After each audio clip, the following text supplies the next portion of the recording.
Баршаңызға қайырлы күн, сіздермен Манат. Бүгін біз өте дәмді ұн қуырдақ дайындайтын боламыз. Ең алдымен бізге осы бокалымызға тұзымызды салып, жақсылап қозғап, ыдысымызға құямыз. Енді кезекте ұнымызды електен өткізіп, жақсылап жұмсақ қамыр илейтін боламыз. Осылай қолдың көмегімен.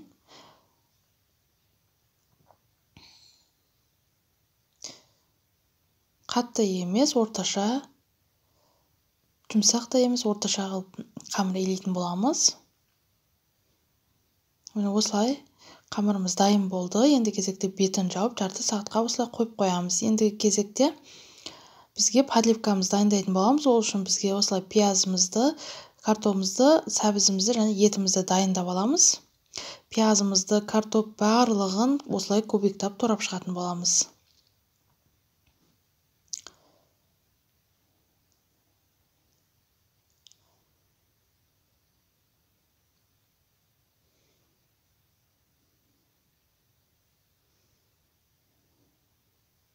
Барлығы біркелкі болғаны дұрыс, өйткені көрініс әдемі шығады. Сол кезде міндетті түрде жасап көріңіздер. Нан салма, басқа да ұқсайтын тағамдарға қарағанда бұның дәмі өте ерекше болып шығады. Түрлі дәмдеуіштер қоссаңыздар болады. Өз қалауларыңызша қоса берсеңіздер болады.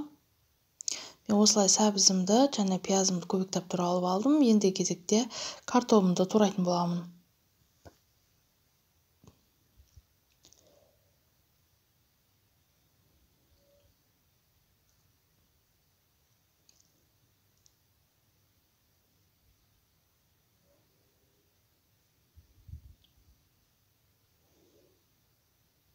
Бірінші кезекте осылай ұзынша етіп, кейін осылай көбіктеп турап шығатын боламын.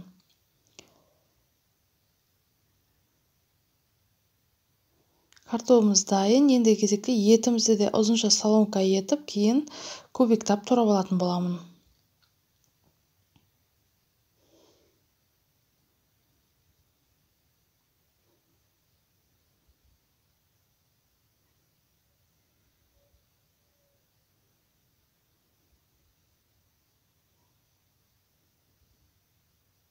Барлығымыз дайын.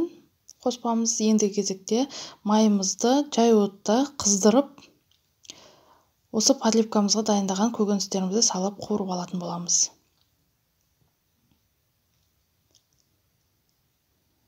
Майымыз қатты қызған соң, бірінші кезекте етімізді салып қызарғанша қуырып аламыз.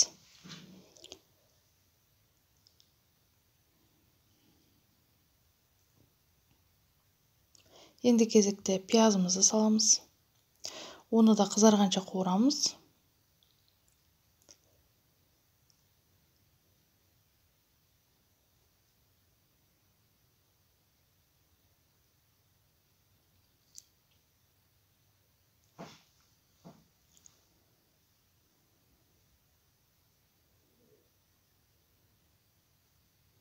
Сәбізімізді саламыз.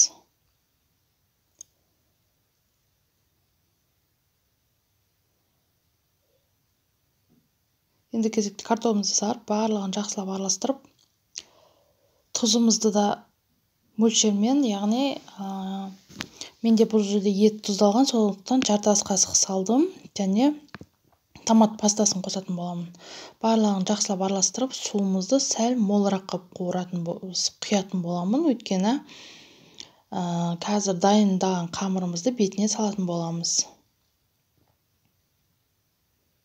Осылай жай отта қайнатып пісіретін боламын. Енді кезекте қамырымызды дайындаймын. Июі қанған қамырымызды біркелкі етіп, дөңгелек етіп жайып алатын боламын. Менде видеоның соңында қамырды қалай жаю керектігін алдыңғы видеоларымда мен қамыр жаюдың әдісін көрсеткен болатынмын. Дәл солай осылай дөңгелектеп жайып алатын боламын.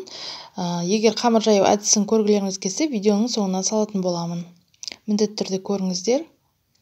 Мені қараңыздар, қамырымыздың жұқалығын дәл осылай дөңгелек етіп жайып, мен ұзынша етіп кесіп аламын.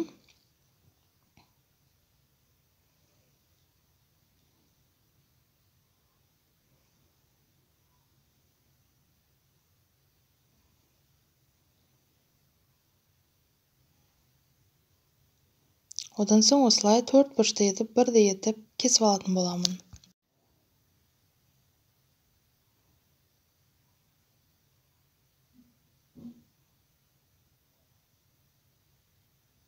Міне, қамырымыз қандай әдемі шықты, көріп отырсыздар. Енді кезекте астына май жақпай тапамыздың отқа қыздырып, осылай бетіне салып, екі бетін кептіретін боламыз қамырдың. Ешқандай май құймаймыз. Тек тапа қызып тұрған тапамызға осылай қамырымызды салып, екі бетін аудара отырып, жақсылап кептіріп аламыз. Барлық қамырымызды кептіріп алдық. Міне, енді кезекте осыны ұзынша етіп, осылай кесіп алатын боламын мен, соломка етіп қамырларымыздың барлығын. Осы кепкен қамырдың дәмі өте ерекше болады, міндетті түрде жасап көріңіздер. Менің каналыма тіркеліп, комментарий қалдыруды ұмытпаңыздар. Мен сіздермен түрлі рецепттермен бөлісетін боламын.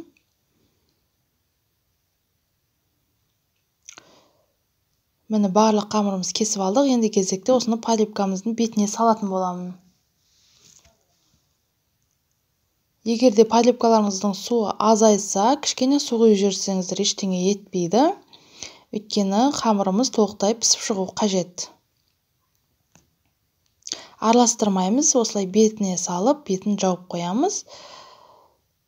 Қараңыздар, 10-15 минутта осылай қамырымыз жай отта пісіп шықты. Осылай піскен қамырымызды поливкамен араластырамыз. Қараңыздар, шашырап өте керемет шығып жатыр. Қамырымыз шашырап түсіп жатыр. Осы дайын асымызды енді ыдысымызға салып ұсына берсеңіздер болады. Қараңыздар, өте әдемі қамырымыздың бәрі тал-тал әдемі шықты.